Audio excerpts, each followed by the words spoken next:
In a strange place surrounded by lush forests and distant mountains, there are a lot of people dressed up like adventurers. They are, in fact, adventurers in a tower. They are minding their business when they hear a small voice calling all the humans to pay attention. And when they turn around, they find a talking cat trying to sell them something. The adventurers are surprised to see a wandering merchant cat, and they are smitten by his cuteness. They ask him what he is selling, and the cat shows them a cherry tomato. The humans are not impressed with the product after having high hopes for the cat. They were hoping for something grander, like legendary weapons or mysterious potions. A common cherry tomato was something that they could eat whenever they wanted to. But the cat tells them that they would be foolish if they judged the tomatoes before even appraising them. He claims that the tomato he was selling was nothing extraordinary, and they should check its status window to learn about its special features. The humans are curious, and they look at the status window of the magical cherry tomato. It could increase 0.1 MP for 10 minutes, and it could immediately burn 10 grams of fat when eaten.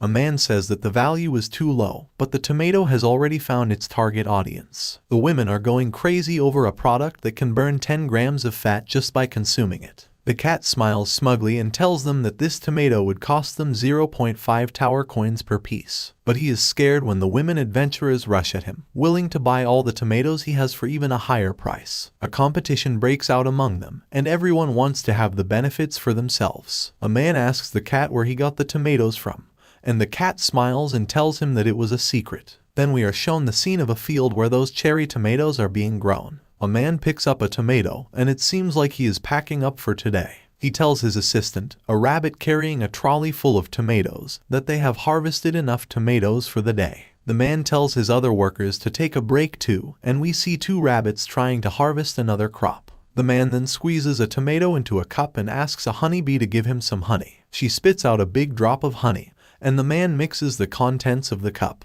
His special energy drink is ready, and he drinks it along with his rabbit helpers. The honey and cherry tomato juice is a vitality drink, and the man says that this is how life should be. All his rabbits also raise their tiny glasses to show that they agree with him wholeheartedly. But then he is hit by a sudden quest. He has to distribute the honey and cherry tomato drink to the manager of the tower. There is no reward for the quest, but if he refuses to do it, the penalty would be disappointment. The farmer doesn't want to do it, but when another message pushes him, he agrees to complete the quest later. Just then, the cat merchant comes back to the farm. He calls the farmer Master Sejun and jumps on him. Sejun is also glad to see the cat back and says that he completed the work faster than he expected him to. The cat's name is T, and he tells Sejun that he sold out and earned a lot of tower coins. Sejun is impressed and thinks that it will not be long before he becomes famous in the tower. And when T hears this, he panics because he was keeping Sejun's name a secret. But the money-minded cat is already thinking of going to sell another round of crops after eating, as he wants to earn a lot of money. As T rushes to a black rabbit, asking him to refill his supplies, Sejun asks him to rest for a bit longer. The black rabbit shows exceptional skill at fishing and catches a few fish for T. Sejun watches T and thinks that he is addicted to earning money. But then he suddenly remembers something he had almost forgotten. Sejun takes a piece of charcoal and makes a symbol on a stone wall. The wall is half full of the same letter, and this one was the 30th. Sejun says that it has been 150 days today. He introduces himself as Park Sejun, and his class is a tower farmer. Sejun is going to harvest the crops, and the black rabbit and T jump on his shoulders and say that they will help him too. Sejun thinks back about how he has been in the tower for 150 days since he got lost. He looks at his fields, with different types of crops growing and rabbits and bees helping him out. And then he gets ready to do some work too. He then begins telling the story of how he survived after getting lost in the tower. 10 years ago, on an ordinary day, a 99-story black tower suddenly appeared in the middle of Gangnam.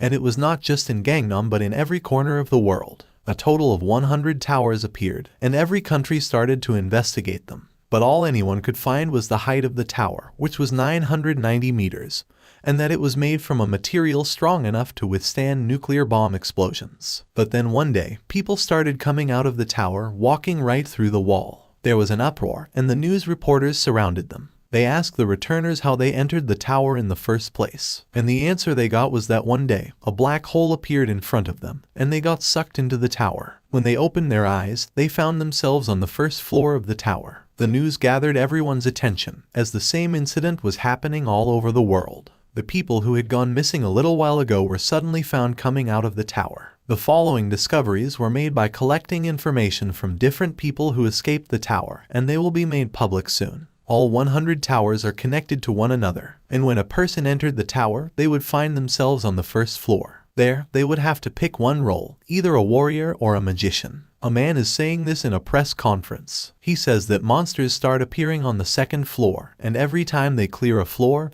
they get different rewards. And if they were lucky enough, they would get a ticket like the man has. It was an item, and a rare one at that. People who were sucked into the tower were called the Awakened, and they could enter and exit the tower as they pleased. But if any ordinary person wanted to enter the tower, they would need this ticket. But it did not mean they could also climb up the floors of the tower. The reporters ask him what makes him think that people would volunteer to go into the tower, which had dangerous monsters. And the next question is, what was the purpose of the tower's appearance? The man does not know the answer to the second question, but he is going to tell everyone why one would go to the tower. On his cue, a woman comes forward with a small treasure box in her hand. And when she opens it, a heap of gold and jewels is piled up on the floor. The reporters stand up in shock, and the man on the podium tells them that he is sure of one thing.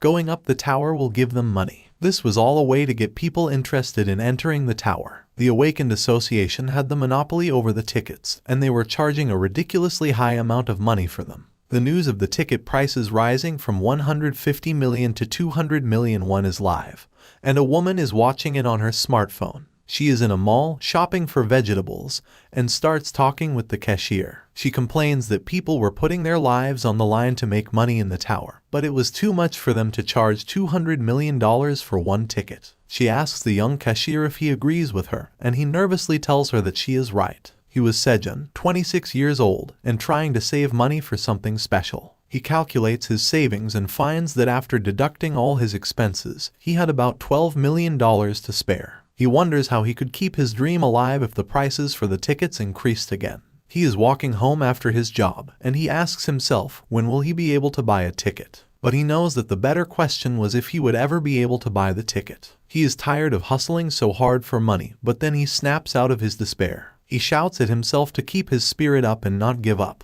He thinks that there will be some way to save more money. Just then, he thinks of the vegetables he had bought at a low price. He could plant them because he had heard that their price was also increasing. And he had seen an advertisement for an automatic vegetable grower recently. It was endorsed by none other than his favorite idol, Sarah. Sejun starts thinking optimistically, almost too optimistically. He thinks if he saves the money and buys a ticket, he might land a contract with a good guild. And then, if he cleared the tower, he would propose to his celebrity crush, Sarah. Sejun imagines how good that headline would look as he giggles. He cheers himself up, but then he notices something weird happening behind him. Sejun turns back to see a black hole-like portal and recognizes it as the vanishing point. It was the same phenomenon that sucked in the first generation of the Awakened. Sejun is excited. He thinks that the vanishing was here for him. He declares that he is ready to risk his life to climb up the tower and asks the black hole to take him in. But nothing happens. Instead, the hole starts shrinking, and Sejun is shocked, asking why it is getting smaller. But the hole is getting even smaller and is about to vanish. Sejun panics, saying that he will not let an opportunity like this pass him by.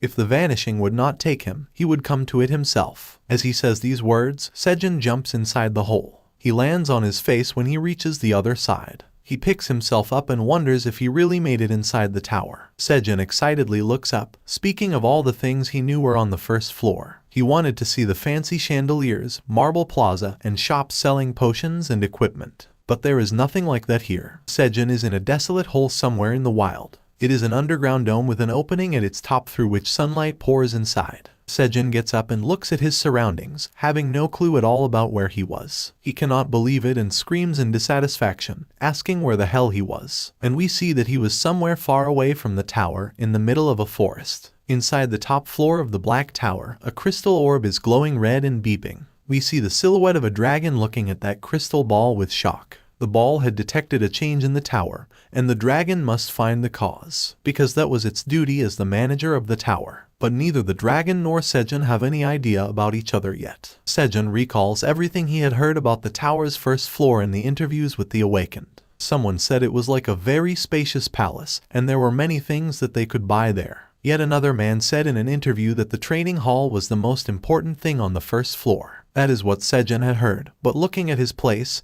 he wonders where he was. A small pond of water, an overhead opening for sunlight, and a cave that surrounded him on all sides.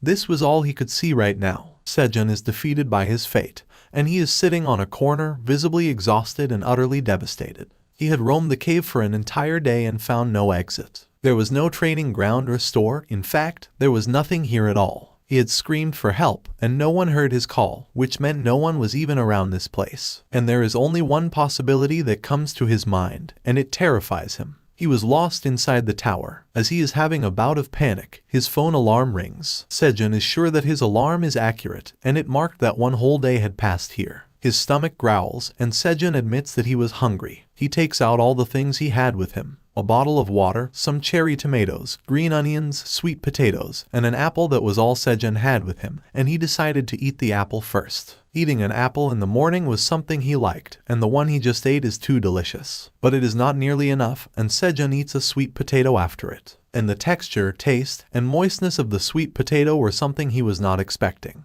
It was much better than he expected it to be, even though it was raw. But because he was talking while eating, he choked on the sweet potato and drank water to swallow it. Then he lies down and thinks that it was a good meal. Sejun looks at the open roof of the cave and wonders how long he will stay here. He must find a way to escape before he runs out of food. He looks at the small amount of food he has and wonders how long it will last him. At this rate, he will die of starvation if he is not rescued. But Sejun kicks that thought out of his mind, determined that he will not die like this. It was his dream to get into the tower, and now that he was finally here, he was not going to die right away. He has an idea when he sees the apple core. Sejun takes it and plants it in the soil. Then he takes a green onion and snaps it near the base. He plans to eat the leaves as food and plant the roots to get more crops. He also takes 3 tomatoes and 2 sweet potatoes and plants them. Whatever is left now will be his food till the crops grow. Sejun says that he will do anything it takes to survive, that is, until his crop plants grow up. He addresses them and says that he will wait for them, they are his future. But just then, Sejun hears the scream of a monster that makes his hair stand on end. He is shocked. What he just heard was the sound of a monster. But there were no records of monsters on the first floor. And then everything turns dark, and Sejun looks up to find something even more shocking. The moon has eclipsed the sun, and Sejun knows that it was a blue moon. He hears the deafening scream of the monster again, and his body cannot take the pressure the scream puts on it. And just as the screams stop, Sejun notices a black dragon flying in the sky. He is mesmerized by the black dragon and says that it is beautiful. Then he loses consciousness and goes into a deep slumber. But something strange is happening with his green onions. They start shimmering at the top, and new growth starts. Sejun is woken up by his alarm, and his head is still aching. He looks at his phone to see how long he slept. And he gets startled when he finds that he was unconscious for 2 whole days. Because he slept for 2 days on hard ground, his back is aching, and he is much more tired than before. But as he sits down, complaining that his whole body is hurting, his back gets some support. Sejun turns back to see a plant and wonders where a tree came from. But then he looks at it again and finds that it was a green onion plant, the same one he had planted. All of them had grown, and they were gigantic. Sejun is perplexed. He wonders if green onions could grow this big in just 2 days. He realizes that this unnatural growth must be a property of the tower. He had seen a documentary that taught how the growth of plants was dependent on the environment. And he is sure that the tower's power has affected the green onions. Sejun is hit by the realization that maybe other crops are also ready now. And as he excitedly checks them, he finds that tomato seedlings have also emerged from the ground. He is excited about his plants growing, but then he notices that the green onion plants are blocking sunlight. He decides to cut them off so that his tomato seedlings can also get sunlight. He breaks the green onions a fair bit above their base, and it is a harder task than he thought. Sejun has finished harvesting, and he wonders what the green onion leaf would taste like. He takes a bite and burns his mouth because the leaf was spicier than anything he had tasted before. He splashes his mouth with the water of the pond, complaining that the leaf is much more spicy than the original one. But even though his mouth was scorched, his stomach did not feel the heat. Sejun thinks that he can get used to this, and whenever he needs something spicy, this will be great. He decides to dry the other green onions and save them for later. He goes back to his regular sitting spot, a rock in the center of the cave, and starts eating tomatoes. The sun never set in the tower, but occasionally there were instances where the moon eclipsed it. And this phenomenon was called the blue moon. But the blue moon did not happen until the 10th floor. Sejun believed that he was somewhere on the 1st floor, but now he is not sure. And what was even more confusing was the dragon. It was not an illusion, and Sejin does not know which floor it was found on. When the tower appeared 10 years ago, one of the major guilds, called the Phoenix Guild, cleared the 37th floor. It was an achievement that has not been topped yet. And because of this, the information about floors 30 to 37 was kept secret from the world. But there was plenty of information about the floors below 30. The floors until the 10th floor had skeleton monsters, from 11 to 20 it was goblins, and from 21 to 30 it was orcs. Sejin had heard some rumors about spider monsters being found on floors above 31.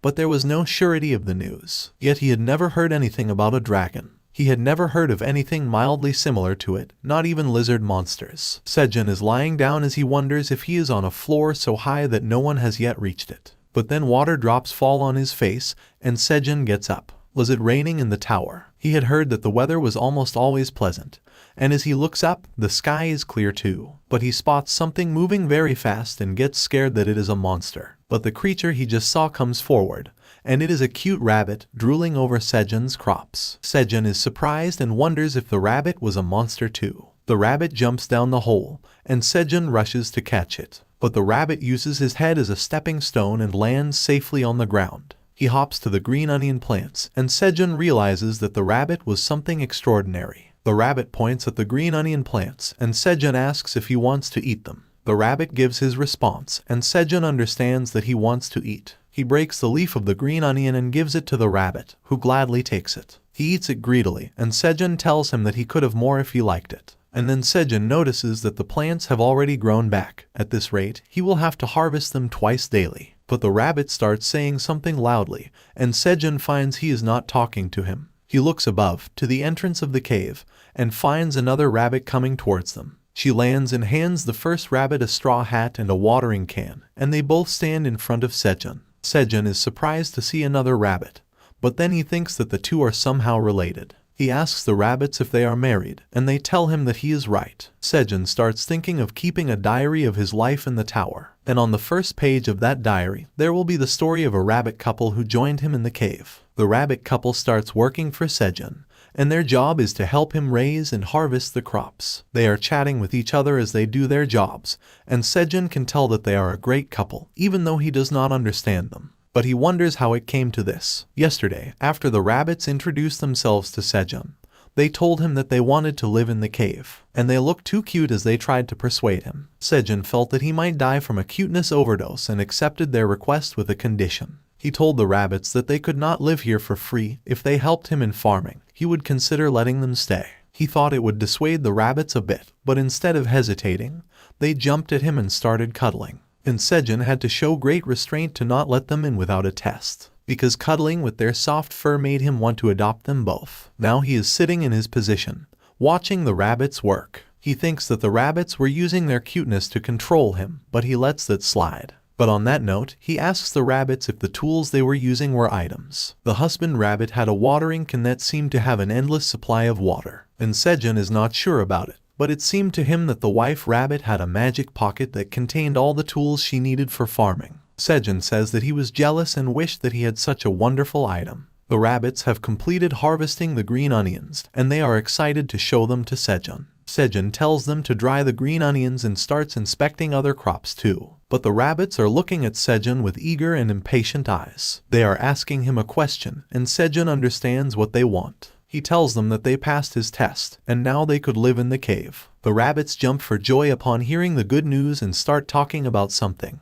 They rush to a corner of the cave, and Sejin wonders what they are up to now. The wife gives her husband a shovel, and he starts digging. And in no time, he creates a home for himself and his wife. The wife places a floral wreath on the door to their new house and welcomes her husband to enter. But he is exhausted from digging and building a house and can barely stand. Sejin approaches them and says that the husband rabbit was great for making a house so quickly. The husband rabbit gives him a thumbs up, but then he feels his wife's hand on his shoulder. She is blushing and cutely pointing at the door, and the husband is terrified. He is scared, but his wife drags him along for some sweet lovemaking. Sejin hears the sounds coming from their house and wishes the husband all the best. But he is crying inside, as he is jealous of him for having a wife. That jealousy does not last long, and Sejin walks back to his spot. He says that it was boring to be alone in the cave, and now, thanks to the rabbits, he had someone to help him and something cute to look for. As he says this, Sejun lies down on the dried onion leaves. Smoke starts rising from under his back, and Sejun feels something hot on his back. He jumps into a standing position and rolls on the ground, feeling that his back is on fire. He is wondering what just happened as he gets up, and he sees the reason behind it. The plastic water bottle filled with water was acting as a lens and burning the dried onion leaves. Inspiration finds Sejun, and he goes into full wild survival mode. He starts acting like the host of a popular survival show. He says that the environment in the tower was hard, but he did not give up. He had a plastic bottle and dried green onions that helped him survive. Coming back to his normal self, Sejun says that he can use the plastic bottle as a convex lens to start a fire. He had learned that from a famous survival show. But it does not work, and Sejun starts to cry and whine. The leaves only gave out a little smoke but did not catch fire. As he sighs, thinking about what he's doing wrong, a small spark lights up, and Sejun has found the missing piece. The rabbits come out of their house and spot Sejun doing something they do not understand. He is blowing wind on the pile of dried leaves,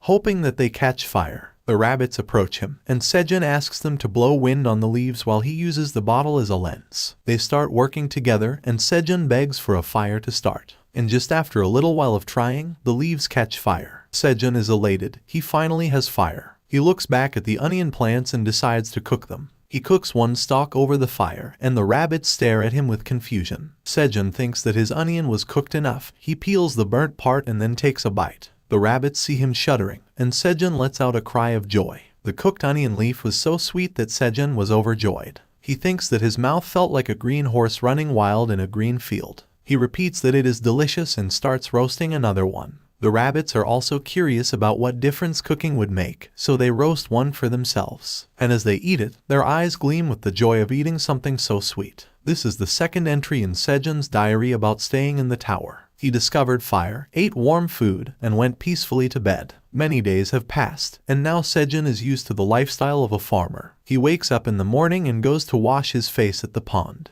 He returns to his crops, and now the cherry tomato and sweet potato plants have also grown considerably. He has completed harvesting the green onions for the day. Also, he has finished watering the tomato and sweet potato plants. Sejun is now all set for the day, and he feels really good. A lot of things have happened in the past few days. After he discovered fire with the help of rabbits, they made torches out of green onion leaves and put them around the cave. That helped him roam around the cave easily, especially in the dark areas like the pond. He was near the pond with a torch in his hand when he saw something moving in the water. A fish jumped out of the water, and Sejun was so startled that he barely dodged its open mouth. The fish had jumped with too much power and found itself on land, not able to return to the water. This was the first time Sejun had seen it. He wonders if the fish was attracted to the light of the torch, and his intuition is proved correct. And just like that, Sejun discovered fish in the cave. He kills the fish and roasts it over the fire. Even though he has no seasoning, the fish is really tasty. Sejun finds the rabbits drooling as he eats the fish and asking for their share. He is shocked. He had not expected rabbits to be meat eaters. But since they were basically monsters, he thinks it was natural. 2 days after that, the blue moon showed up.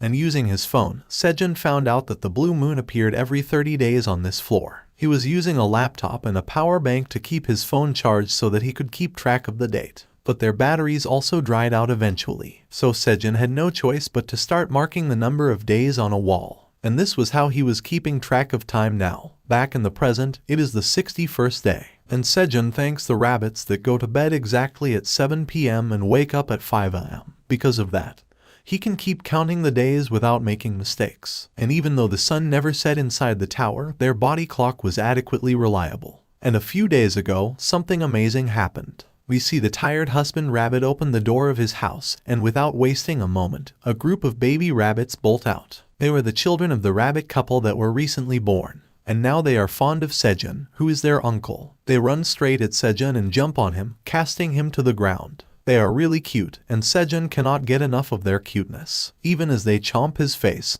he laughs and enjoys their company. Sejun looks at the sleep-deprived husband rabbit and says that it must be hard raising babies. But right now, he says that he will take care of the babies for a while, and the couple should relax and eat breakfast. The cherry tomato plants have started flowering, and Sejun takes the baby rabbits with him to check them out. The babies are frolicking around on the farm as Sejun checks out his plants. The flowers have bloomed, and even though they were tomato flowers, Sejun now thinks he has a flower garden. To bear fruit, pollination is necessary, and he has to do it manually. Sejun uses a small stick to artificially pollinate the flowers, but all the bending and working is taking a toll on his back. He says that it would be great if there were bees around here, but thinks that he is asking for too much. A baby puts his face inside a flower and gets pollen on his face. He sneezes, and Sejun starts laughing. But then Sejun notices something. The tomato plants have started to bear fruit. After so long, his hard work is starting to show some results. Sejun celebrates the first fruits of his cherry tomato plants and dances with the baby rabbit. This day is the one before the blue moon,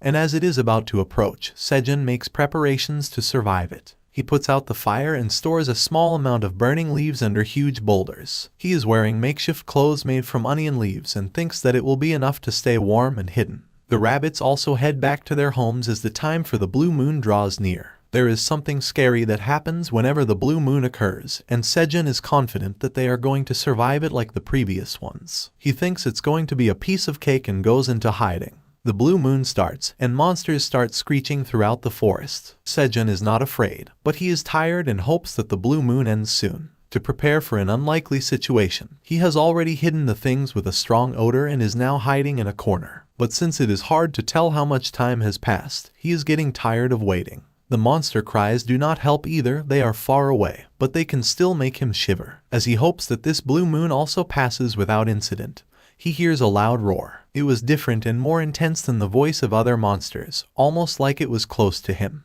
And indeed, a huge monster was walking towards the cave, squashing full-grown trees beneath its feet. He approaches the entrance to the cave, which is too small in comparison to its size. The monster stares down the hole, and inside, Sejun gapes as he sees it. Now he is scared of the giant bear-like monster in front of him. But thankfully, the monster has not noticed him yet. Sejun thinks he should hide in a better place before the monster spots him. He is trembling as he picks up his bag and starts moving quietly and slowly. But taking the bag with him turns out to be a mistake. The things inside the bag drop as Sejun picks them up, and because of the loud noise created by the empty water bottle, the monster's attention is attracted. Sejun stares in horror, first at his stuff and then up at the beast, who is now trying to peep inside the cave. Sejun screams in fear, and the bear roars in response. But a few moments later, Sejun is sound asleep, and the rabbits are trying to wake him up. When the baby rabbits fail to wake him up, their father slaps Sejun, and he gets up.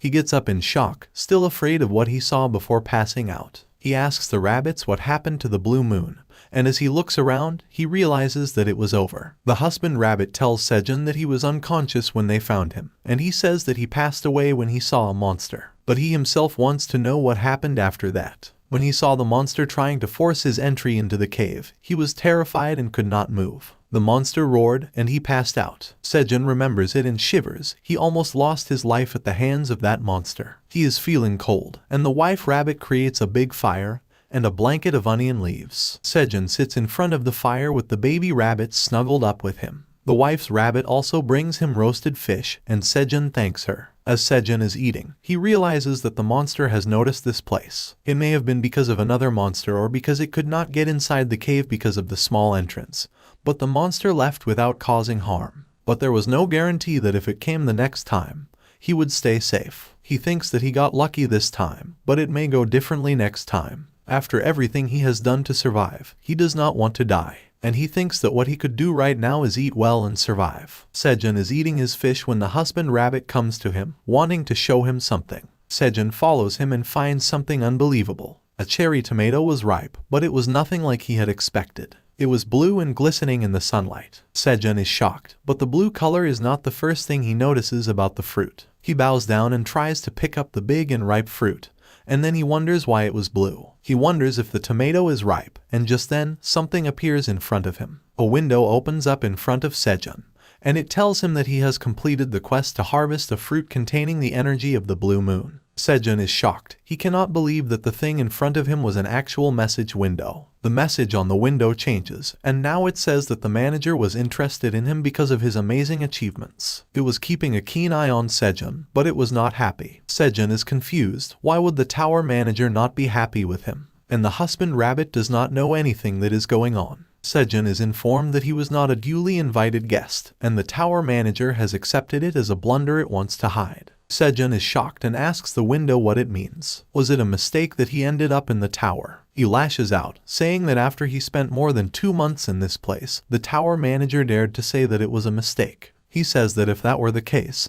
he should be allowed to go home immediately. But the window says that the tower master wanted to kill Sejun to eradicate all proof of this mistake. Sejun is flabbergasted. He screams at the screen, saying that he completed a wonderful achievement, and instead of rewarding him, the manager wanted to kill him. The system window falls silent for a while, and Sejun wonders what was happening. The next message he gets changes his mood from scared and angry to elated. The tower manager is awakening him. Sejun feels an aura surrounding him as soon as the message is displayed. He cannot believe it and confirms with the window that he is officially awake in the tower now. He wants to know his job, and since he thinks that he is smart, he should be a wizard. The tower master is assigning him a job, and Sejun eagerly waits to see which one he will get. And his job is a tower farmer with proficiency of F rank. All the joy and excitement leave Sejun's face, and he goes blank. The windows keep giving him messages about his job. He will never get sick and be close to nature because of his job, and he will get his experience points by harvesting crops. Sejun is shocked. There was no job class other than a warrior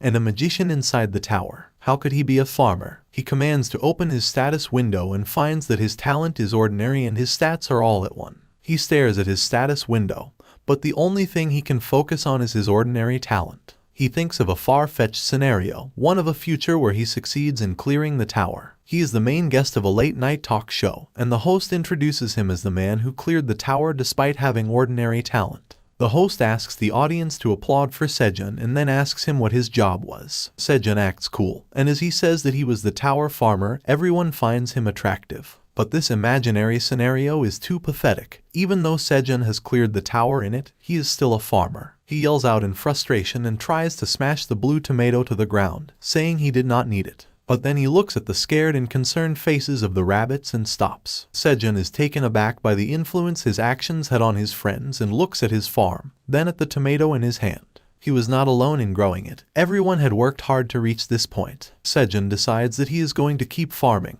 and the rabbits are happy. He looks at the blue tomato in his hand, and an information window opens up, telling him about the tomato. It was a magical cherry tomato, imbued with the power of the blue moon. Not only was it tasty and nutritious, but when consumed, it would increase 0.05 MP permanently. Sejun is shocked. The tomato in his hand was actually an item. Even though the effect was small, it was permanent, and it could boost one's stats. Sejun is amazed by himself. He grew something as great as this. But the tower manager is watching him, and he is not satisfied with how things are going. As Sejun thanks the rabbits and celebrates with them for achieving this feat, a message window pops up in front of him. A quest had been triggered. He had to offer the blue cherry tomato to the manager. The reward for the quest was a job-related skill, and the penalty for refusing was death. Sejun reads the entire message, and when he reads that the penalty was death, he is scared. He asks the window if it wasn't a joke, and if it was in poor taste. With that, this video ends. Tell us what you liked about this story in the comments. And please don't forget to like and subscribe to see the next part of this story and more manhwa recaps like this.